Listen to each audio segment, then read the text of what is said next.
Okay, we'll get started now. I'm going to drop the source sheet in the chat. This is from last week. We're going to finish everything tonight. Tonight is the last installment of our 5-part lecture series on the Mussar movement. So thank you everyone for joining us. And we're going to cover the end of the Slabodka movement and move on to contemporary Mussar personalities. Thank you so much for Elaine for keeping your video open. It always adds a lot, so I understand if people can't, but I think it adds a lot to the shiur if you can keep your video on. So we're going to jump right into it because we stopped in the middle of the Slabodka school of Mussar. The Ravmosha Tzvi Finkel was the alter of Slabodka. He was the personality behind the Slabodka school, and he founded it, and he was not the Rosh Shiva, he was sort of this larger-than-life personality. Maybe we'd call it today a mashkiach or a mashpia, something along those lines. And we were discussing, among other things, his educational approach and how he was able to inspire so many diverse students who really made an impact, especially in North America and in Israel. And many of his students, as we mentioned last time, were tremendously influential in the Shiva movement. To name a few of his students, Rav Yitzchak Hutner, found in Chaim Berlin. Rav Yaakov Kamenetsky was a student. He was Rosh Shiva in Torah V'das. Rav Aaron Kotler, BMG, Beis Medrash Gavoh in Lakewood. The Chevron Yeshiva, which we're specifically going to talk about, its founding and unfortunately the massacre in Chevron Yeshiva. Many students can trace their roots back to the altar of Slabodka. So what was it about Ravmosha Tzvi Finkel, the altar of Slabodka, that enabled him to empower his students? Very diverse. We had, the Hildesheimer Seminary, the Rosh Shiva, the rector, Rav Yaakov Weinberg, was a student of the Ravmosha Tzvi Finkel, as well as, Rav Aaron Kotler, who founded Lakewood, the yeshiva in Lakewood. Very different personalities. What was it about him that was able to foster and to encourage and empower these very, very different personalities? What was it? So a couple of points about the personality of the altar of Slabodka, Ravmosha Tzvi Finkel, that we just should make mention of before we delve into it. So number one, in an interview with Jonathan Rosenblum, Rav Yaakov Kamenetsky said to him, in the following quote about the altar. It says, the Rambam says of God that if we were to know God, then we would have to be him, so to speak. And I'm sorry, it's not to Jonathan Rosenblum, I apologize. It's to Hillel Goldberg. He said to Hillel Goldberg, if just as the Rambam says about God, in order to know God, you'd have to be God, so too, if you were to know the altar, or if you were to know, he was referring to Rav Yitzchak Hutner, but basically, if you were to know the depths of these personalities, you'd have to really be them. You'd have to be who they are. And in very mysterious ways, the altar was able to make his mark on many different people. So we really don't have, first of all, we don't have any work that he wrote. We don't have his manifesto, his mission. He didn't write, he wrote very, very little. All we have is bits and pieces of evidence, and we have some writings that they wrote down from his talks, but we don't have much. So the best that I can do is to share with you some of what his students have written and what we can gather from his lack of writing. So I'll tell you what I mean by the lack of writing. So first of all, his name, Ravmosha Tzvi Finkel, he's actually signed at the end of his letters. He would write, if you'd write a letter from the yeshiva with the letterhead, something like that, he would write Hatzafun, Tzvi Finkel, Hatzafun is a acronym for Sadi Pei Nun, Ravmosha Tzvi Finkel, if you move around the letters. And Hatzafun is the hidden one. And we know that he spent much of his life being a facilitator for his students, helping his students, but he didn't write anything because his goal was not to become known. His goal was actually to hide himself. And it appears that he intentionally wanted to be forgotten, so to speak, because his goal was not to become famous. His goal was not to make his mark, or as in today's world, become a social media influencer and something along those lines. Wasn't his goal. His goal was his students and their progress, and that was it. And that's why, in a sense, this is what these students were referring to, either him or Ritzhak Hutner, his student. They were saying about the Alter that you really would have to be him to know him, because he was very private and very hidden. I would categorize about 4 different educational methodologies or categories of his like pedagogical vision. This I got from Simcha Willig. He wrote his PhD on the Alter of Slabodka. And these are just, it's kind of a summary of his approach. So we're going to actually learn a piece together from one of the students who wrote down one of the speeches, one of the shmuzin, one of the Mussar discourses. But here is just a summary before we get into the actual piece. So number one of his main primary, I would say, pillars of his educational philosophy was self-recognition. Unlike different Mussar schools, as we mentioned in the past, who focused on the details, and you have one particular, negative trait, and you want to eradicate that trait, the Alter of Slabodka took it in a completely different direction. He helped his students, and he encouraged his students to recognize the value that they have internally and use that as the foundation to build from. So when you're building a building, you have to have a strong foundation. And then you can sort of hone and you can craft. But in order to build, in order to work on oneself, you have to recognize what are your skill sets? What is your, the popularized version. Maybe we could compare it, lahavdil, but it's somewhat of a parallel, is they call it signature strengths. It's a kind of a psychological approach to improvement and self-improvement. Signature, there we go.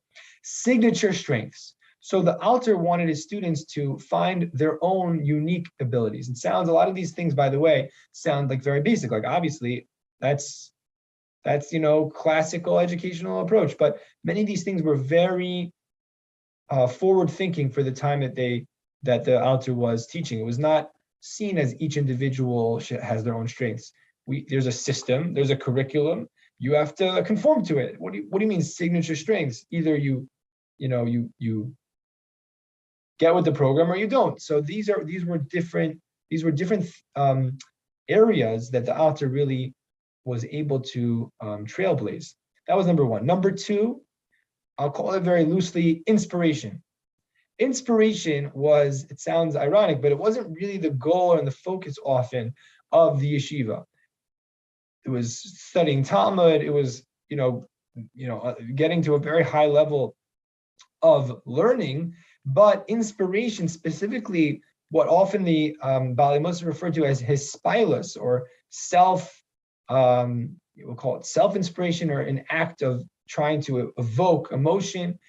So the Alter was encouraged certain ideas, certain language he would use to sort of inspire and to bring out a point. And he would often say, imagine a scenario, picture the scene, picture yourself there, and he would bring very vivid imagery into his shmuz, into his Mussar discourse, in order to inspire not just intellectually, but to inspire them emotionally and to connect to the content. Number three, similar to the self-recognition, this is an aspiration for greatness. Now, many times we have this notion that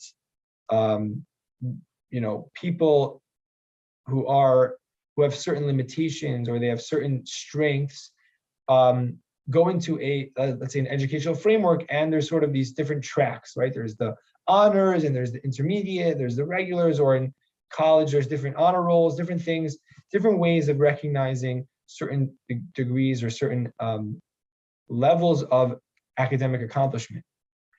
the Alter demanded very high goals for all of his students across the board. However, each student had different goals, and he would sort of cater and, I wouldn't say track, maybe that'd be too set of an approach, but he wanted all of his students to understand that they are uniquely positioned to contribute, and they need to strive for greatness to accomplish in their own way. And the fourth point would be in a responsibility to the world. This was a similar idea that we saw in the Altar of Kelm. We talked about sharing the burden and seeing the world like ecology, like everything's connected. But similar to his Rebbe, right? The Altar of Kelm, Rav Simcha Zissel Ziv was a Rebbe, a mentor of the Altar of Slabodka, Rav Nosson Tzvi Finkel. Similar to him, but in his own way, he encouraged his students to grow, and he did it in a very select and elite group. However, he always reminded them that they are responsible for the rest of the world. It's not just the world, the four walls of our yeshiva or our community, and that's it. And we have to work with, inwardly. No, we have to understand each person has certain talents, and they are accountable to use those talents to inspire and lift up the world around them. Those are some of the four, I would say, key pillars of the Altar's religious, I would call it a religious, I think Simcha Willa calls it is psychological, religious, educational, philosophy, some sort of a combination of all of those, because obviously there's an interplay in a lot of them. But that was those are sort of the main, I would say, the highlights of his thought. In the source sheet, the next piece I have is the later years and the founding of the Chevron Yeshiva. So without going into all the history, there was a time where the Alter felt it was necessary to form a new yeshiva and to move. He continued the yeshiva in Slabodka, but he encouraged his own students to start another yeshiva in Eretz Yisrael. And this became known because it began in Hebron. And the Hebron Yeshiva was founded in Eretz Yisrael. And this was primarily through his students, and eventually the Alter makes his way to Eretz Yisrael himself. He did pass away actually in Hebron himself. Now, if you look on your source sheet, maybe I'll just share my screen for a moment with you to look at some of the pictures. I just think it's just fascinating to see the history. Give me one moment. Share my screen. So I'm going to scroll back up. Oh, this is the next one. Sorry, we're going to get there. Okay. Download. Okay, so we saw those pictures of these are the students of the Alter of Slabodka, Rav Yitzchak Hutner, Rav Yaakov Kamenetsky, Rav Aaron Kotler. Okay, so here is the Hebron Yeshiva, approximately between 1924 and 1928. It was a small little building. Again, I'm just trying to zoom in here. Let's see if I can figure out how to do that here. The name, if you could see at the top, it says Knesset Yisrael over there. That's named after Yisrael Salanter. And this is a small little building, and that was the Hebron Yeshiva. I can show you another picture, a fascinating picture which I found. This is a picture of Rav Avram Yitzchak HaKohen Cook at they call it Hanachas Even HaPinah Yeshivat Hebron. It was the cornerstone laying of the Hebron Yeshiva. And it must have been right before Rav Cook, passed away, very soon after. It says here in Sivan in Tafresh Tzadi Daled, 1934. And this is a picture I found in one of the books on Rav Cook. I think it's just a fascinating, the two yeshivos, there's a history to them.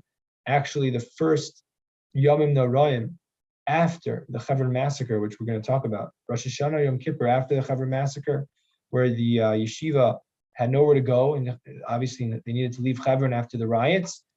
They davened Yomim Noraim, Rosh Hashanah, and Yom Kippur in Merkaz Harav, with Rav Kook. So I think that just is things were not as polarized back then. There were less yeshivas, obviously, but in general, people, they all came from the same world. Rav Kook came from Volozhin, and obviously he was a unique thinker, but it was a similar world, and you can see sort of that, just the interplay. And I just thought it was a fascinating tidbit. And that is the picture of Rav Kook there. Here is very blurry. I'm gonna zoom out. Here is the Alter of Slabodka, who made his way to Hebron. He passes away in 1928. This is him in Eretz Yisrael with his students. You see the arm around the students, very loving relationship and very fatherly figure. He's very old in this picture, but they wanted to be in this picture with the Rabbi, and that is the Alter in Israel in the Yeshiva of Hebron. Below it, you can see this is the yeshiva in Givat Mordechai. They actually left Hebron. It's still called Hebron, but they left Hebron and they were founded in Yerushalayim, and this is where it is today. You could see thousands of students. It's one of the most sought after and popular yeshivos in Eretz Yisrael and the Haredi society. So they really are one of the top. So even without getting into Northern America, in Eretz Yisrael itself, in Israel, Slabodka has its mark in a very strong way. Okay, so let's talk a little bit about the massacre. So unfortunately, in 1929, there was a horrific massacre in the Hebron Yeshiva. About 60 Jews were killed, and there were, without getting into all the details, there were riots at the Kotel. There was, a lot of different. It was a very tumultuous time and a lot of different issues going on at once. But at the end of the day, there was a massacre in the Hebron Yeshiva, and many Jews were killed. This is a little story that I think really hits home to what the Alter created and what Slabodka is about. And I'll just read to you this little piece by Rabbi Hillel Goldberg in source number 3. This is just describing the riots and the culmination of the massacre. Source number 3. 2 students lay on the floor, one bleeding profusely, one merely dazed. The bleeding student saw that he was mortally wounded. He had a few seconds to live, perhaps a minute or two. Life was rushing out of him with each drop. He turned to his fellow student and said, "Come, get under me. Let my blood flow over you. Then you will appear dead also, and they will leave you alone." I think this should be with just seconds to live. With just seconds to live, one young student had the love and presence of mind to use his very lifeblood to save someone else's. This is what the Alter created. And the point being that here is someone who they have nothing left, they're dying on the ground, and they were able to have that love that he points out, that I want you to live, and that presence of mind, sort of maybe that understanding their worth and understanding the worth of their friend, which we'll see in a moment, was something that Ravmosha Tzvi Finkel often reminded his students, that it's not just your own godless Adam. Godless Adam is sort of that, if I were to call it, the title track of all of this shir in about Slabodka. Godless Adam, the greatness of the person, of the man. It's not just your own godless, your own greatness, it's your greatness of your peer, of the rest of the world, and the ability and potential of everyone. So you see that come to the fore in the unfortunate and tragic end of the location of the yeshiva being in Hebron. So they leave after 1929 and they move to Yerushalayim, and they become very, very successful. And as I mentioned, one of the most sought after yeshivos in the Haredi world, in Eretz Yisrael.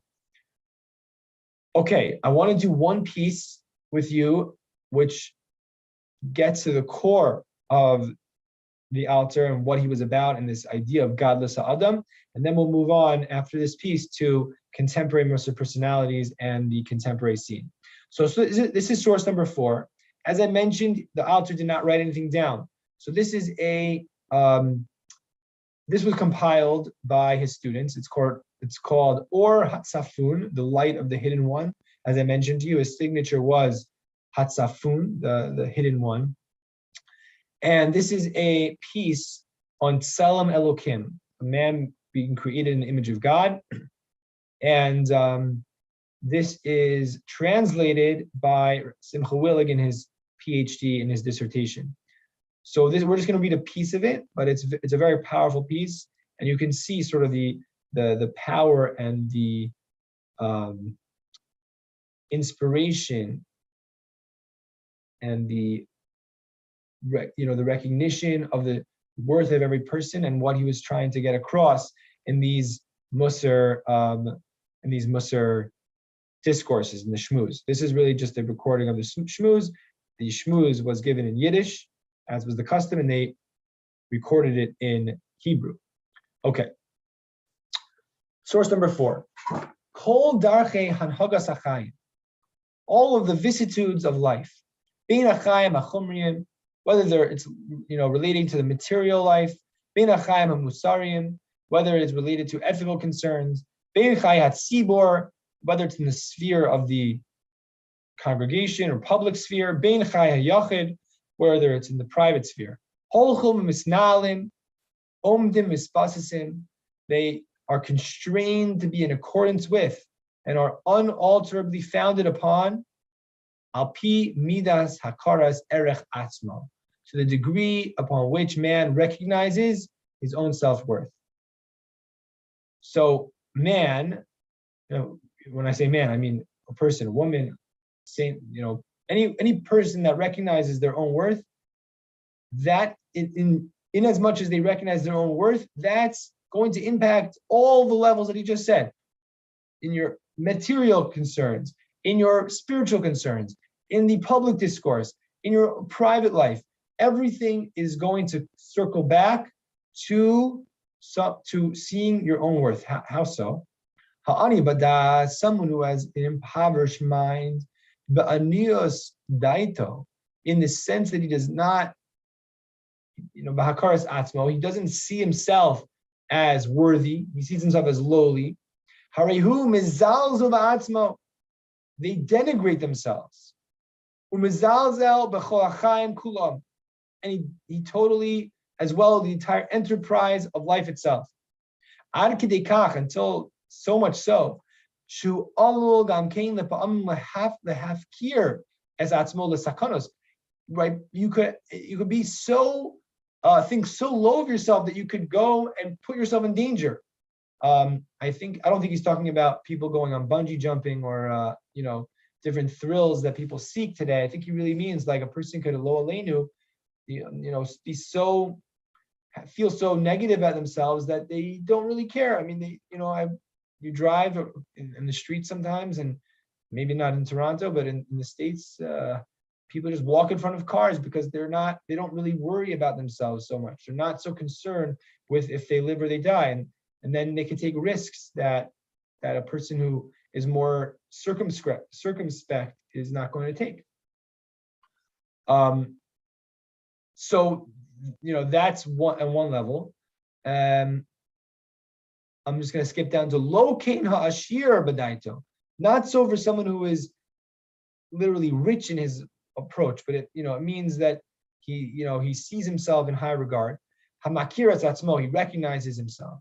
Arihu miaker machabev esachayim, he makes life precious. All b'chol kocho, and with all of his abilities, hu mishtadel lehisromim atzmo. If all of his efforts he tries to raise himself up, uluromim es kol achayim ito, and to bring up the rest of the world along with him. So what the author is trying to say is that it's not just, and this is very important, don't get me wrong, it's important to see yourself as special and important, and to understand that a person, and he bases this off, as the title implies, Tselem Elokim, that every single person, as Rabbi Akiva teaches us, is created in the image of God. And if you believe that, and that is one of the greatest contributions of the Torah, that we believe that man was created in the image of God, and that gives tremendous amount of honor and dignity to humanity. if you believe that, so then you believe that you are incredibly unique, and there's no other, no other person that can accomplish what you can. It's not only that, not to minimize it. It's not only that. If you see yourself as unique, but you also recognize that every other person also has this gadlus ha'adam, has this greatness within them, this potential, this ability, this respect that one must have for them is totally altered. You don't just look at, okay, I need to do the best I can and I'm going to fulfill my potential. And I. It's all about yourself. The point that the author is making here is it's both. It's that you can become great and you need to recognize that and not in any way downplay your abilities, but also recognize that in as much as you are Tzelem Elokim, so is your friend, so is the person next to you, so is the person sitting on the bus, every single human being. And this is how most of the Mefarshim understand in Perkei Avos, Chaviv Adam Shednevra B'Tzelem, beloved is man who is created in the image of God, refers to Jews and non-Jews. Every single person is worthy of respect and should be, as he says, the Romaim es kol achai mito. If you believe every single person in this world was created in the image of God, so then you're going to go ahead and make an effort to raise up the rest of the world around you, to raise up every individual person, to be able to approach them with dignity and to embrace and to raise up the world around. So that is the end of the section on Slabodka. I'm going to now share with you a new source sheet on the contemporary Mussar scene, and that'll take us to the end of this series. So here is the source sheet.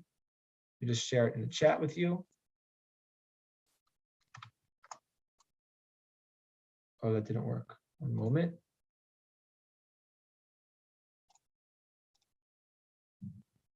Copy link. Okay.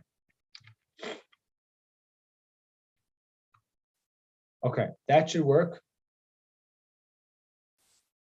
So this, if you see the first picture, this is a picture of Rav Volbe, or Volbe, depending on your pronunciation.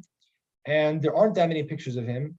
I feel a particular connection with Rav Volbe because, as many people in our generation, many educators, they were influenced by him. I had the privilege of studying in the Mir Yeshiva, which often would have him speak. And particularly, I had the chance to learn from one of his primary students, Rav Reuven Leichter, when I was in Eretz Yisrael in Israel. And we'll talk a little bit about Rav Leichter also. But Rav Volbe was, for many, referred to as just the Mashkiach. The Mashkiach. He had his own yeshiva at a point, but often people would go to him with educational questions in raising children, questions in Shalom Bayis, and he was known to many as someone who reinvigorated the world of Mussar. He created in his yeshiva in Ber Yaakov, he created Batei Mussar, different buildings to study Mussar in, and there was a tremendous revitalization and renewal of interest in Mussar because of Rav Volbe. To give you a little bit of his bio, the reason why I pick him, there are many others. There's Rav Eliyahu Lapian, there's Rav Dessler, there were many others that brought it back, or there was some, sort of a renewed interest in the contemporary scene. The reason why I picked Rav Volbe is because I feel he's central in many ways. We mentioned Rav Dessler when we talked about the School of Kelm, but Rav Volbe in many ways, for me personally and for many, had a very his impact was very, very far-reaching. So a little bit about his bio. He was born in Berlin, and he actually went to the University of Berlin. I found an article. I didn't actually cite it here, but I was studying it a while ago. An article he wrote about a religious approach to psychology, and in the article he discusses some of the thinkers of his day about materialism and different approaches. Not materialism like buying things in malls, but the approach of that man is just sort of this material being, It doesn't have any spiritual side. It's just fascinating quoting different German thinkers. He was a very well-read and educated person. And he eventually went to the Hildesheimer Rabbinical Seminary. And eventually he was very taken by Rabbi Yerucham Levovitz. He met him, and without going into all the details, was very inspired by him. And he decided that he was going to study in the Yeshiva of Mir in Poland. And that's what he did. And there, Rabbi Yerucham Levovitz was the mashgiach. And he was the student of, remember, the Alter of Kelm, and he was totally taken by him and saw him as his Rebbe, his mentor, until much later. And that inspired him to change the trajectory of his life and basically become a Baal Mussar, to become a Mussar personality. And later in life, this is a very inspiring, later in life, at the age of 60, now Rav Yerucham had passed away. At the age of 60, Rav Wolbe was told, you have to go to this mimer, this personality, Rav Yitzchak Hutner is going to speak, and you should go. And so he goes to this speech. And Rav Hutner, I think, was actually younger than Rav Wolbe at the time. And Rav Wolbe was so inspired by Rav Hutner, this younger Talmid Chacham. At the age of 60, he decides, I am going to make Rav Hutner my Rebbe. So often in life, we become set in our ways. We have our certain, this is my thinking. This is the books that I read. These are the thinkers that I'm inspired by. And we don't branch out. Rav Wolbe was able to branch out and to gain, not in a dramatic shift that was unhealthy. He was able to sort of graft those two visions and learn from Rav Hutner even later in his life when he was already well established.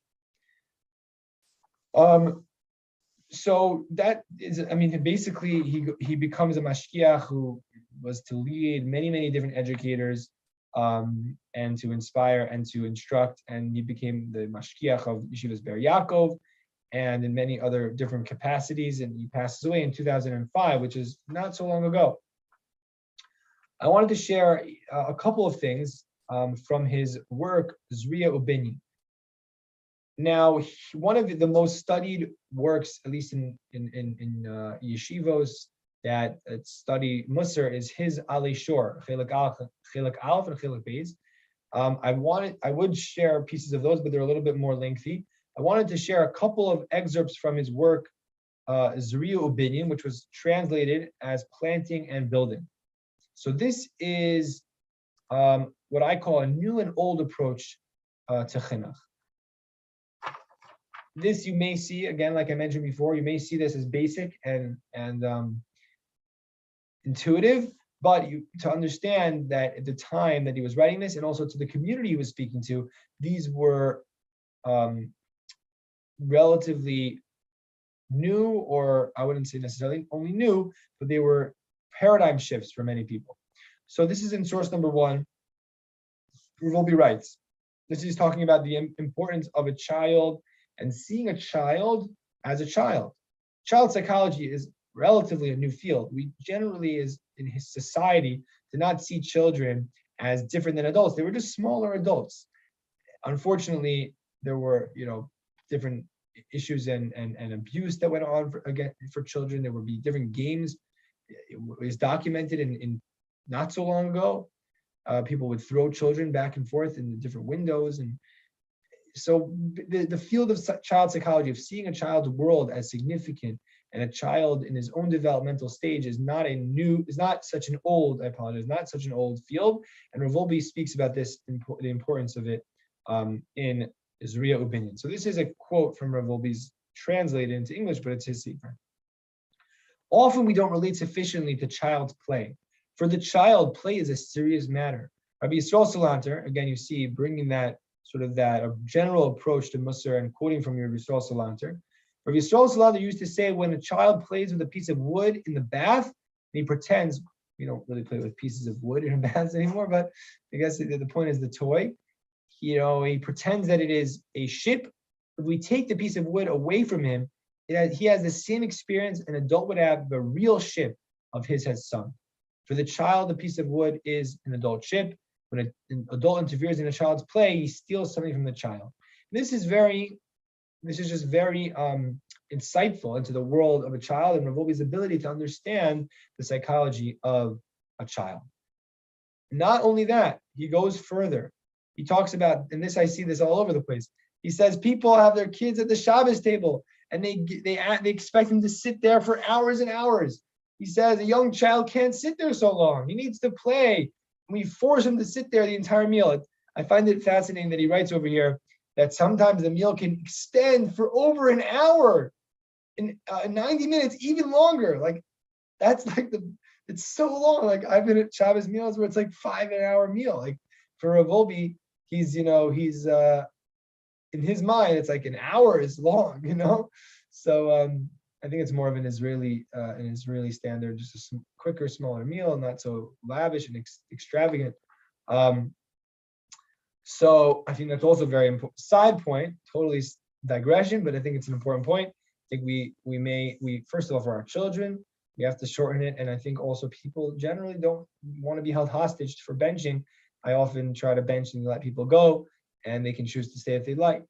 So he just makes this point. We have to keep our children, be understanding of where they are, and not keep them at our meals if it's, it's not educational for them. It's not good for us. It doesn't really make sense. And he's just saying, meet the child where they're at.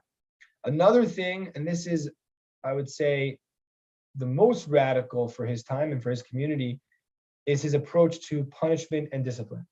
So he looks at chinuch as a process. It's a process, and it's important to remember that children go through stages. And the thing that they're doing at 2 or 3 is not going to be the same struggle that they're going through when they're older. Every child goes through different stages, and it's important to recognize that. And he writes that if a parent, this is in source number 2, if parents are too rough with their 2, 3, or 4-year-old, if they discipline him harshly, hit him, make demands beyond his ability, they destroy the warm relationship that he's talking about. They need to foster this warm relationship. And he writes that in source number 3, punishment should be the last card in chinuch. He's responding to someone who wrote a book. I don't know what the book is called. He doesn't quote it, but there's a book that the title was "When to Punish." That's the book's title, and he responds very strongly to this approach. He says, "When to punish? This is a perverse approach that undercuts the basic, any sorts of healthy chinuch. It's not that when are we going to punish? That's our focus. No, punishment is a last resort. You have to have discipline. But if you're just relying on punishment being the discipline, that's a terrible approach, and it's not the correct approach." And then he responds to those who want to marshal a verse in Mishlei. Doesn't it say in Mishlei, he who withholds the rod hates his son, and that one must beat his child?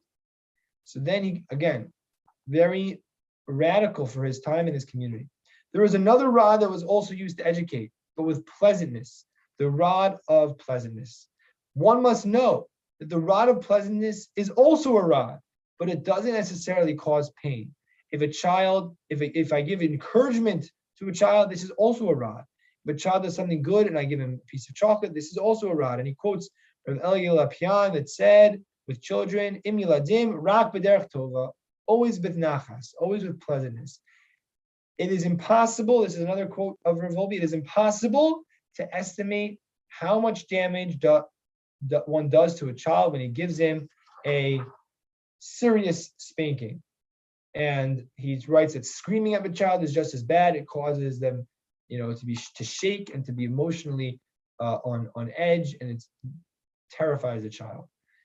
So with all the stereotypes, and I think there are reasons for stereotypes sometimes, unfortunately, of certain chadarim or certain schools of hitting children, and I don't doubt that unfortunately there are some places that they do that. Rav Wolbe was able to get away, and not only get away, but forcefully writes against this practice. And this was clearly a break from what was generally done. I mean, I don't think it's not a novel concept that 100 years ago people, you forget Jewish community, in the general public, people were hit in school. Teachers had rods. It was people did it. Didn't think about it as abusive or even damaging. And Rav Wolbe is writing this, and he's saying whatever, I didn't quote the whole piece here, but he said whatever worked in the past doesn't work anymore. Maybe it never even worked, but either way, he writes very strongly against the practice of hitting children. So I thought that was just a very important, just an important insight. It's not exactly, exactly his Mussar approach, but I think it's all intertwined. His approach to chinuch, his approach to Jewish education was very impacted by this sort of nuanced approach that was an influence from the Mussar movement, and his influence on many students of his really speaks to this point, that his sensitivity and his insight, especially into people, and that's what really a lot about Mussar is insight into yourself, insight into the human personality, and that I feel it just shows his it shows that ability to understand people, understand the changing times. I want to just finish our discussion a little. We'll talk a little bit about Rav Reuven Leichter and what he has done, and then I will close with the debate, not finishing, the debate continuing actually. So a little bit about Rav Reuven Leichter. He is a student of Rav Volbi, and I had the privilege of learning with him. He now started writing, I think it's weekly, for Mishpacha magazine. He writes a column for them. And he also, similar to Rav Volbi, is sort of this Mussar personality, has different vadim, different lectures all around Eretz Yisrael in different languages. I think he's originally from Belgium, if I'm not mistaken, and he knows how to speak German and Swiss, and I never heard him speak those languages, but he speaks Hebrew, English, different languages, and he has weekly many different shiurim that he gives to people. I had the privilege of attending 2 of his different vadim, and I met with him personally once, and it's just unbelievable to study with someone and to learn from someone who was a chavrusa and a student of Rav Volbi for 20 years, and they studied Nefesh HaChaim together. And Nefesh HaChaim is the work that Rav Chaim Volozhiner, the founder of the Volozhin Yeshiva, wrote. And Rav Reuven Leichter, has 2 major pirushim, one on Nefesh HaChaim and one on Or Yisrael. Or Yisrael is a collection of Rav Yisrael Salanter's writings, of his letters, and both of those are very important works. And in general, Rav Leichter trains Rabbanim for careers in outreach. And he works with Ner LaElef, which is an organization that trains rabbis. And he's, in general, his impact and continuing this legacy of the Mussar world, Rav Leichter is a major part of the continued legacy.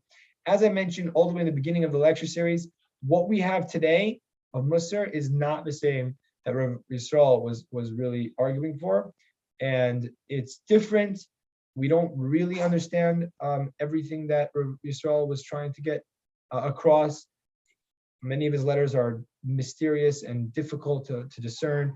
He talks about having these houses of Mussar study where people would move in different ways and make noises, and we don't really understand what he was getting at in some areas.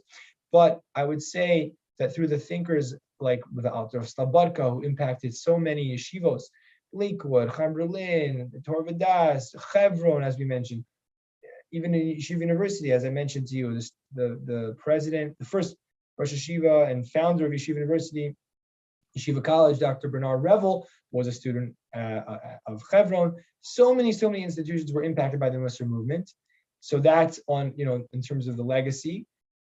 And Rav Volbi and Rav Leichter and Rav Eliyahu Lapian and Rav Dessler and all these thinkers made a huge impact, and possibly, I don't want to overstate the impact, but possibly were the most successful at battling and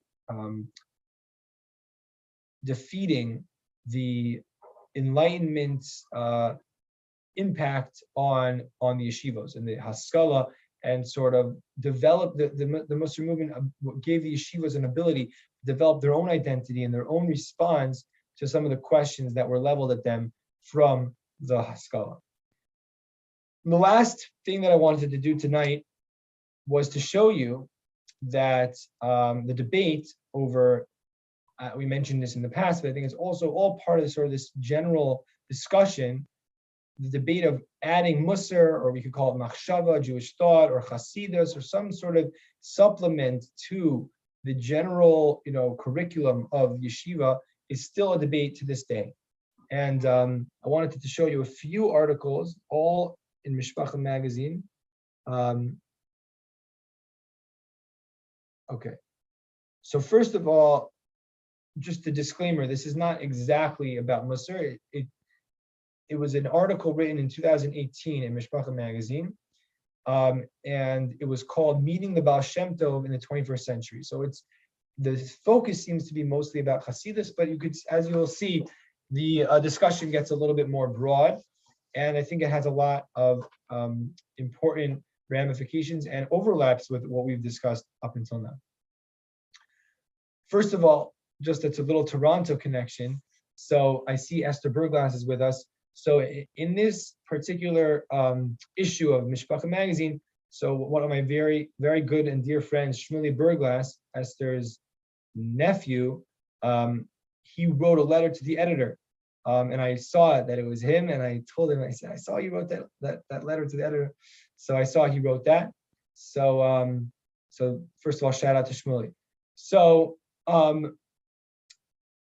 the article, its focus was on Ravmosha Weinberger. Ravmosha Weinberger is someone who has, similar to Rav Wolbe, but different, has pivoted and built sort of a new movement within Orthodoxy. And some refer to it as the Neo-Hasidic movement.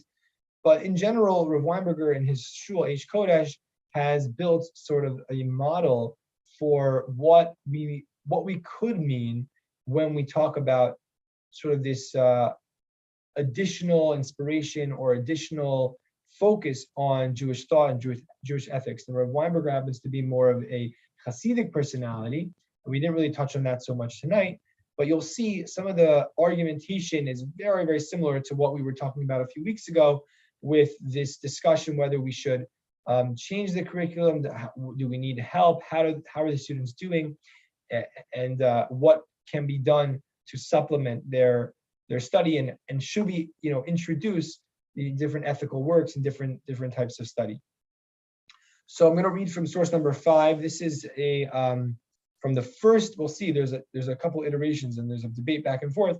This is the first article. This is Rav Weinberger speaking. Magidi Shir from different yeshivos, teachers from different yeshivos have approached me, says Rav Weinberger, because they're stumped.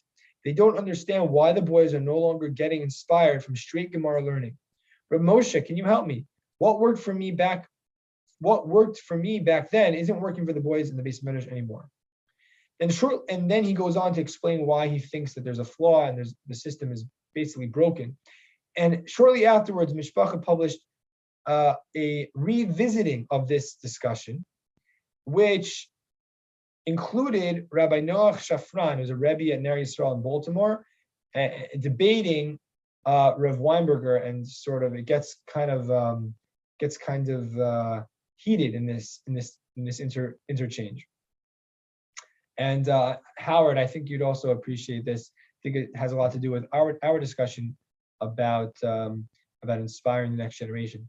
So this is source number 6.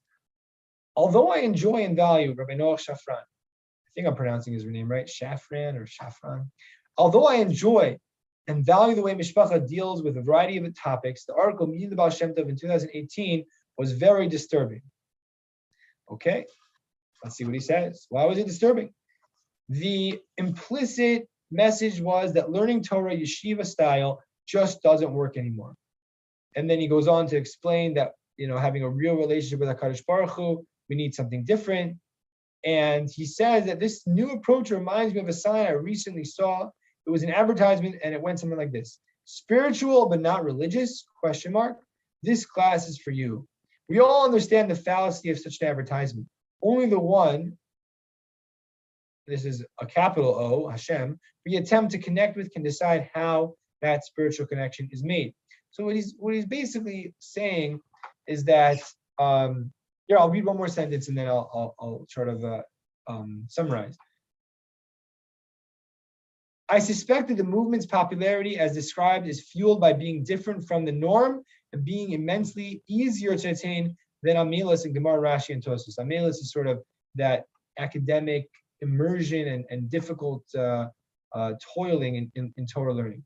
So what he's basically arguing is that the movement of Neo-Hasidus, of this new approach to introducing different avenues for Avodas Hashem, different avenues for reaching a relationship with Hashem, is primarily fueled by its nature to achieve, as well as being different. But really, what should be continued and should be encouraged is that Hashem wants everyone to learn Gemara, and that's what is defined as a spiritual endeavor. Obviously, there's a lot more to say about his position. I don't think it's it's more of the traditional conservative approach. This is what we've been doing, and anyone who is sort of not fitting in with that, they're just not working hard enough. And we don't want to change the curriculum of these yeshivos. Now, there's a lot more to discuss about that, but I want to just highlight a few things that Rav Weinberger says in response to Rabbi Shafran. So this is in source number 7. He quotes other luminaries and Torah thinkers that studied things other than Gemara, the Baal Shem Tov, the Ramchal, the Gra, the Lesher, and other personalities. As far as the culprit for today's spiritual malaise, Rabbi Shafran points to the usual suspects: technology, right? He blames technology for the lack of the success of the students. Yet long before the internet, Rabbi Yisrael Salanter, you see, it's still the same debate and the same thinkers and the same names are coming up, even in 2018. Rabbi Yisrael Salanter and his students fought against the stupor Rabbi Shafran writes about. They, like the Talmidei Habal Shem Tov, saw how Gemara learning alone was simply not enough. And this, again, is the point that we were making earlier, that if you just have sort of the set curriculum of learning halacha and learning Gemara, it's very difficult. This is what the students of Rabbi Yisrael Salanter argued. It's very difficult to grow and to work on your own character traits. And then he quotes the Chazon Ish, like we mentioned last time at the Chazon Ish. So the Chazon Ish often warned that we mustn't forget for whose sake we're toiling in Torah, right? We're learning Torah for what purpose? To connect with Hashem. That Hashem's Torah is telling us how to live. Let's not forget that. Then he writes over here, this I think is also very powerful, and it goes back to something that Elaine, what you asked me a few weeks ago. If I might ask some questions of my own. So he's responding, Rav Shafran says, I wonder, why is it that so popular? Maybe it's because we're distorting the truth and we're sugarcoating and we're trying to, tell everyone it's okay, even if you can't, keep up with the curriculum, even if you can't, get the same amount of meaning out of what you're doing. It's okay. We can teach you this little song or this. I'm being sarcastic on purpose to make the point here that it's a sugar coating. It's not really the right approach. So in response to that, Rav Weinberger says, I want to ask some questions of my own. He says, is it possible that multitudes of adults and children go through the motions of mitzvah observance without a true sense of connection to their maker? In addition, and this I think is important, in addition, as is usual in these discussions, why is there no mention of the other 50% of our population, the thousands of women of all ages, whose lives have been transformed through exposure to Hasidus and Pnimius Torah?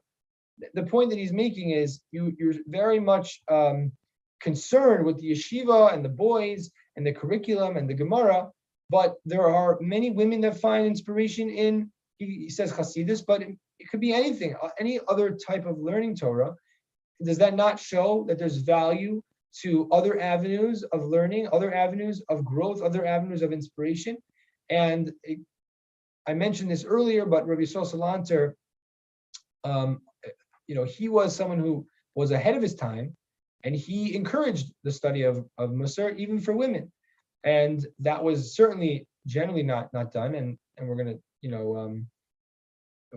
Sarah Schneer gets on the scene much later, but the point that I was making about this discussion between Rabbi Shafran and Rabbi Weinberger, just to bottom line it, is that the same debate that we saw between the Mussar movement and what we saw in the works of Brisk and in the Chazon Ish is sort of, do we respond? Do we change? Do we have to adjust the way that we formulate and understand our religious lives and how we promote it and how we educate?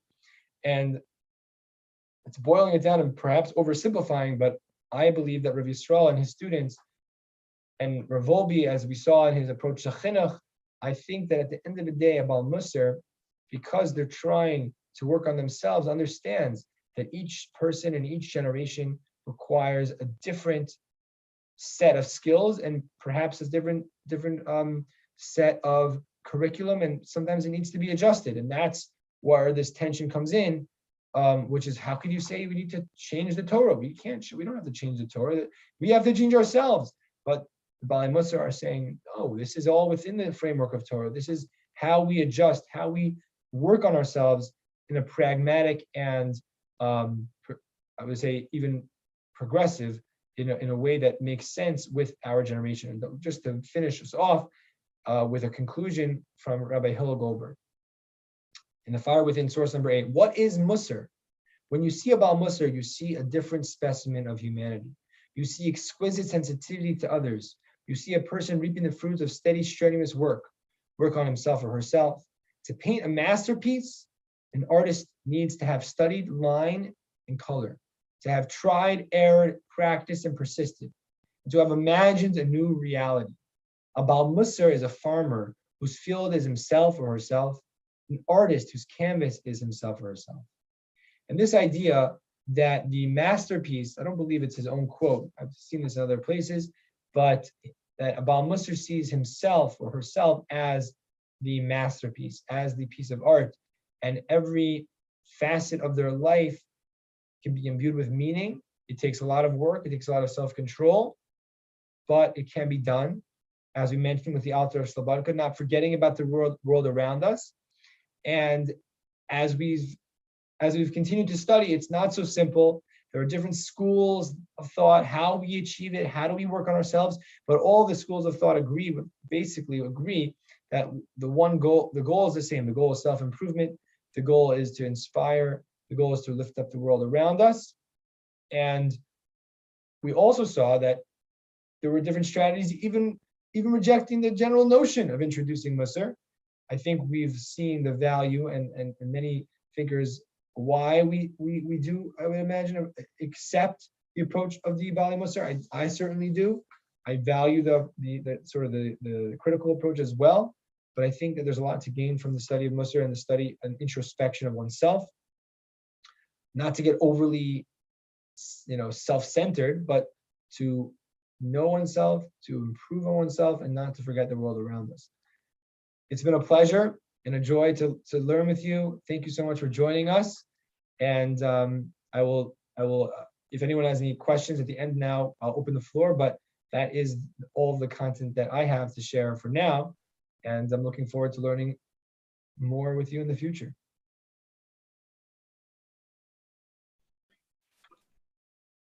Okay, have a wonderful night, everyone. Thank you so much. Excellent series. Thank you. Excellent. Really enjoyed it. Thanks so much. Esther, you heard what I said about Shmuel? Yes, I did. I don't have the actual article. I'm not subscribed to Mishpacha, but I saw. Mishpacha. Okay. He must have been. It must have been important if he wrote a letter. Yeah. Important to him, I mean. Yeah. Sure. Yeah. I think he wrote something about the sugar coating. I have to remember, but I remember I think he was actually on Rabbi Shafran's side. I don't remember exactly. Okay. But next time I see him, I'll open a discussion. Okay. Okay, great. All right. Thanks so much. Okay. Have a good You're welcome. night. Good night. Bye. Good night. Good night, Howard. Good night, Elaine. Good Bye. night, good night, good night. Night, Joyce and AF, Thank you. whoever AF.